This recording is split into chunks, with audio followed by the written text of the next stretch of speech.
Africa, the cradle of humanity. According to evolutionists, it was on these same plains, once cloaked with lush forest, that families of small, hairy creatures were the hunters and the hunted. According to evolutionists, here our earliest ancestors swung down from the trees, stood upright, and walked.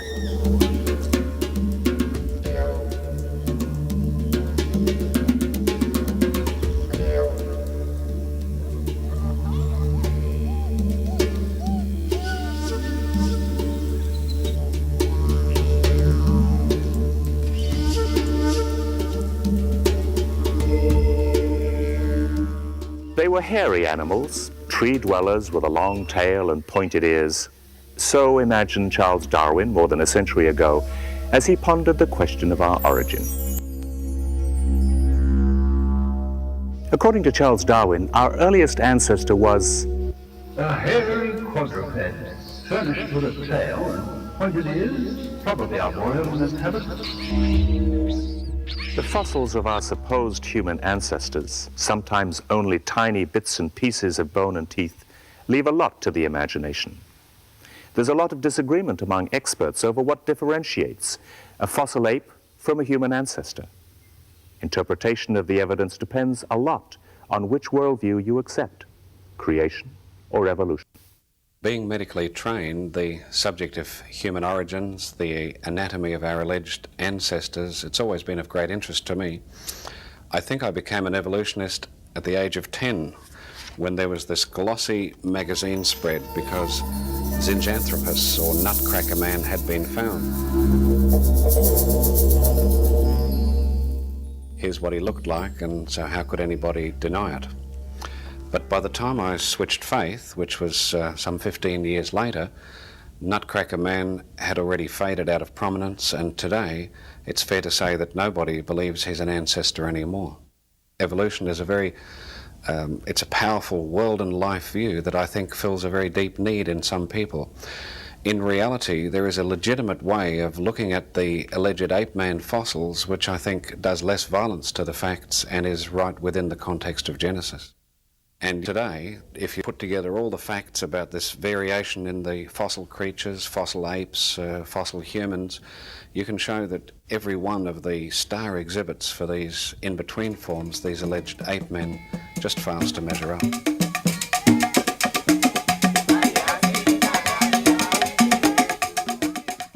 In his book, Journey from the Dawn, Donald Johanson, who's described as the foremost anthropologist, said, "What you must understand is that this story is based upon imagination, backed by scientifically grounded guesswork. Just how good that guesswork is, that's a matter of debate." In Ethiopia, fossil fragments were unearthed by Dr. Donald Johanson, president of the Institute of Human Origins, that were pieced together to form about 40% of a skeleton, 3.5 feet tall, with a brain the size of a chimpanzee. She was named Lucy. In awe and adoration, Lucy was described as the ape that stood upright, the supposed ancestor of us all. Everyone has heard of Lucy, the famous 3.2 million-year-old skeleton from Ethiopia. She is one of the oldest, most complete remains of an Australopithecine known. And she is important because she demonstrates that from the neck down, Australopithecines have a fundamentally human type of anatomy. The head is indeed very primitive. The brains tend to be small relative to body size. The faces tend to be projecting and ape-like. However, the canine teeth, the teeth that sit right here in the jaw, are reduced and of fundamentally human form. Now, the portrait we have, therefore, of Australopithecines is one in which the anatomical characteristics are a melange of primitive ape-like traits and fundamentally human traits. This places the Australopithecines in an intermediate position with respect to the great apes on the one hand and ourselves on the other. The famous Lucy is thought to be the earliest link on the tree of evolution, but there's strong disagreement among the experts. Some claim Lucy and other Australopithecines are just extinct apes. In Germany, at the University of Munich, paleoanthropologist Dr. Sigrid Hartwig-Scherer has studied the fossils closely. I think these Australopithecines belonged to one basic type and radiated into different niches, and so they could develop these very specialized things like the very small front teeth and a very dished face. I don't think they are the precursors of humans. We get the idea that Lucy belongs to the human family from books and museum exhibits that depict Lucy with human hands and feet. But this is artistic imagination.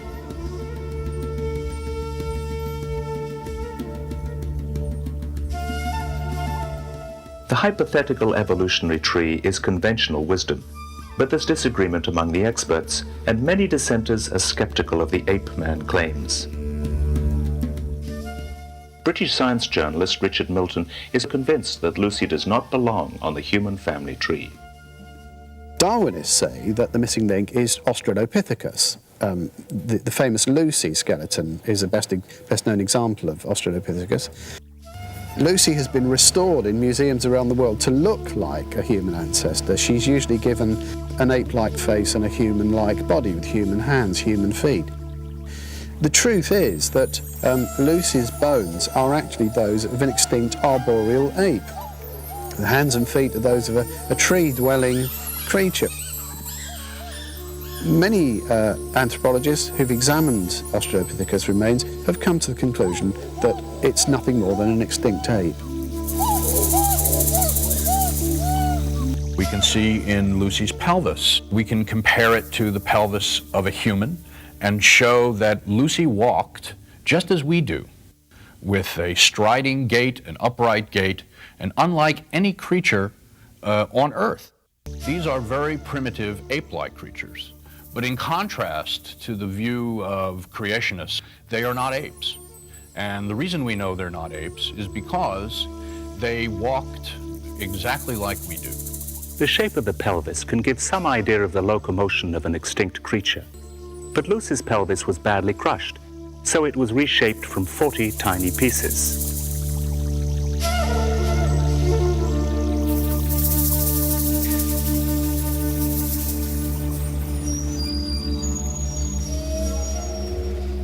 At University College London, the research of Dutch anatomist Dr. Fred Spoor sheds new light. By taking computerized X-rays of the semicircular canals of the inner ear, Dr. Spoor could compare three-dimensional reconstructions of the inner ear of Lucy's kind with apes and humans to see how they walked. And the exciting thing now was really, let's take a fossil of one of our supposed ancestors in the scanner, in one of these brain scanners. What we found is when we looked at these Australopithecines is that their organobalance is actually still completely like what you see in the great apes. They're not fully adapted to bipedalism. They were not like us in jumping, running, whatever complicated movements around on two legs.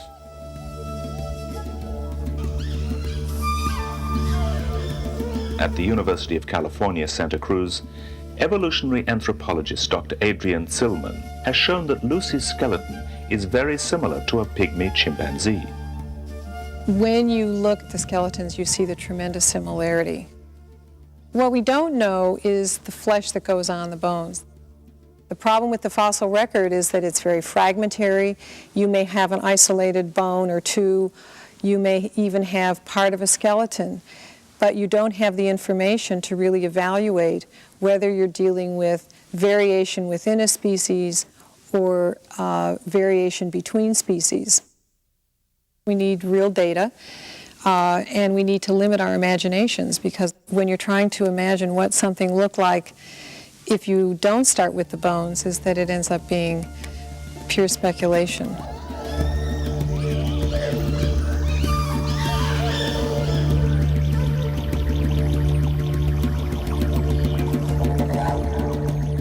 In Perth, Professor of Anatomy at the University of Western Australia, Dr. Charles Oxnard, is doing extensive multivariate computer analyses of Australopithecine fossils, comparing them with living primates and humans.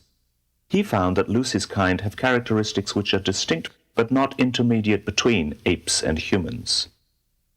What has been found is very interesting, and it is that certain aspects, the Australopithecines do indeed look like humans, and in other aspects they look like apes, and sometimes different apes. When you come to add the whole thing together, which is what the multivariate statistic is able to do, almost always the Australopithecines turn out as quite uniquely different from either modern humans or the different kinds of modern apes. Near Olduvai Gorge at Laetoli, there are trails of footprints fossilized in volcanic ash that look just like human footprints. Evolutionists believe the footprints belong to ape men. But the claim that Lucy's kind walked like us is doubted by many experts. The Australopithecines, like Lucy, they're the prime exhibit, if you like, of human evolution, and the key point, or a key point, is whether they really did walk upright. Now, evolutionists will point to the Laetoli tracks, these footprints in ash, and they'll say, see, they walked upright. But the simple facts are that the Laetoli prints, although they were indeed from an upright walker, could not have been made by an Australopithecine. The foot bones of the Australopithecines were the wrong shape, and CAT scans of their skull, of the organ of balance within the skull, have shown conclusively that they didn't walk upright like people did, or even in some sort of an intermediate way. Well, a very good colleague and friend of mine has done some computer modelling, and he's shown that if you try to make the Australopithecine, with the proportions that it was believed to have, walk in this intermediate kind of way, the model falls over. It wasn't possible. If Lucy's kind didn't really walk like us, then who did make the Laetoli footprints? It's a mystery. But the work of Dr. Russell Tuttle at the University of Chicago provides a clue. He found that the footprints are just like those of children who habitually walk barefoot. And if you ignore the dating with all of its evolutionary bias, the Laetoli tracks were made by ordinary young people who didn't normally wear shoes. And I think it's tragic that school children are being told so definitely and convincingly that Australopithecines, like Lucy, were their ancestor, when even professional anatomists, and these are evolutionists, mind you, will tell you that the anatomy is all wrong. They can't possibly be on any direct evolutionary line leading to humans. The fossil evidence is very fragmentary, and there's a lot of shifting opinion among evolutionists about its interpretation. Though there's one thing that's never questioned: Darwin's claim that our ancestors were hairy, tree-dwelling quadrupeds. Homo habilis came to fame with the discovery by Richard Leakey of a controversial skull named 1470 that made headlines as the world's oldest man. He was named Handyman because he was believed to be handy with tools, and he's the next supposed ape man. He is said to look like a chimpanzee with a brain the size of a gorilla. So is Homo habilis truly an ancestor? Many experts agree that this ape man is actually a mixture of bones from many different species. What you call Homo habilis, the kind of often seen as a kind of intermediate species between the Australopithecines and Homo erectus. And that was actually a surprise what we found there, because it wasn't intermediate at all. It was actually less evolved, you can say, in the direction of what you see in humans than what you see in Australopithecines. That's not what you would expect if you want to put it all nicely on one line. I guess a majority of researchers now feels that what we used to call Homo habilis is not a single species, but is a kind of waste bin of various fossils that are grouped together and kind of intermediate between Australopithecines and Homo erectus, and let's call it all one name, and we don't know. But more and more people recognize it's at least two species, maybe even more. Yes, habilis is a problem taxon. I think there are at least two species represented, and I think we haven't any longer got the clear-cut progression from habilis to erectus. But just because we say habilis is not a human ancestor, maybe, as I would say for Neanderthals as well. It doesn't mean that makes them apes.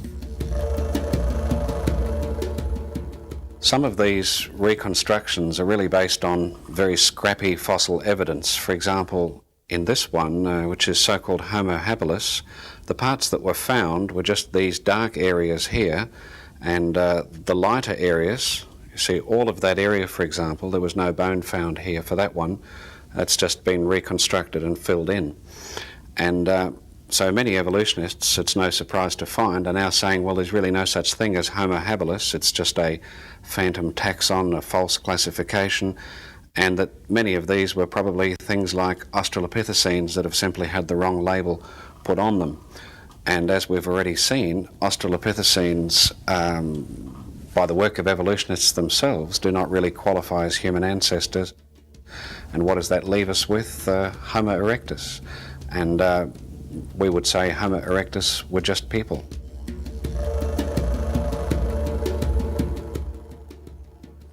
According to the evolutionist scheme, archaic humans like Boxgrove man and the Neanderthals descended from Homo erectus, upright man, the next supposed ape man. The appearance of real humans in the fossil record, creatures which have significantly larger brains than apes, creatures which were regular stone tool makers and users, creatures which had a skeleton much more like our own in terms of proportion and adaptation, that comes about 2 million years ago with the species Homo erectus. Homo erectus has been depicted as a primitive, stooped ape man, but Fred Spoor's CAT scans showed they walked just as we do. Their organobalance was completely modern human-like. They had this enlargement of the canals, it's really like us. The question then is obviously, what happens in between? Where is the transition? So where is the transition? Yes, I mean, Homo erectus is truly human. I have no difficulty with that. By calling it Homo erectus, we're putting it in the genus Homo. It is a human. But again, the differences from us, from Homo sapiens, are great. Because of their differing perspectives, evolutionists will tend to focus on, even to exaggerate, the differences between erectus and modern-type humans, and of course creationists will focus on the similarities, and that's why it's interesting to see how the more these skeletons have been studied, the more opinions have shifted under the weight of evidence, so that even the evolutionist expert Dr. Milford Wolpoff of the University of Michigan believes that erectus should be renamed Homo sapiens, just like us. And even those who don't agree with Wolpoff, we see them conceding more and more, even grudgingly sort of, that erectus was human.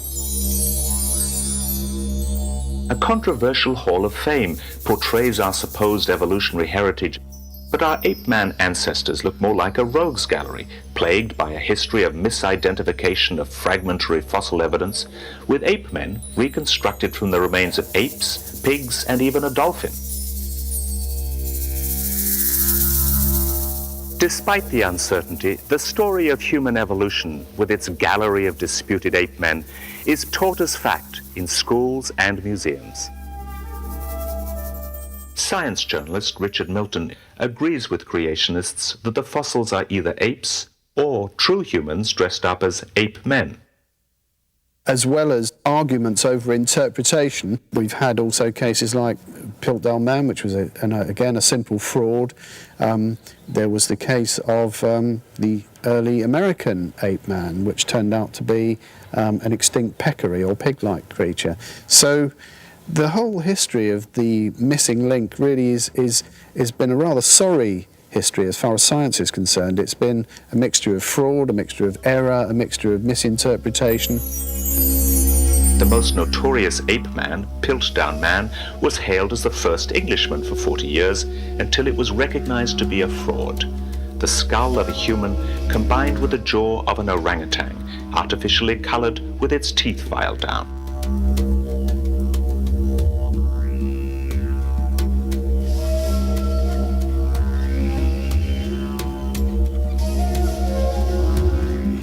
After the Piltdown hoax, there were no more ape man discoveries in England until headlines announced that Boxgrove man was found in 1986. At least a fossilized tooth and part of a chewed human shin bone had been discovered among scattered animal fossils on a coastal plain near Boxgrove.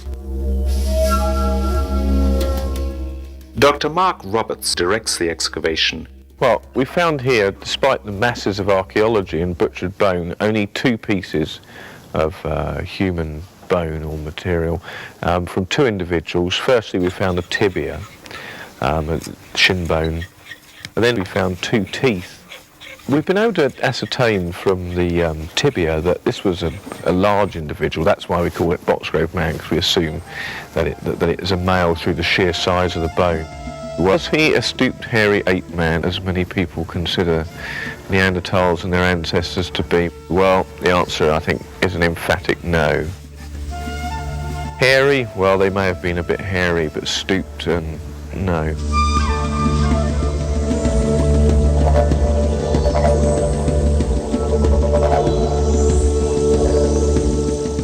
The first ape man to be discovered was Neanderthal man, depicted as a stooped, hairy, club-wielding brute.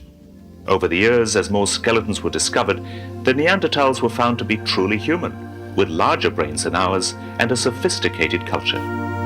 You know, it's mind-blowing to list the things that have been found with Neanderthals which clearly indicate that they were fully human. For example, Neanderthals have been shown now to have made wooden structures for housing and covered them with hide.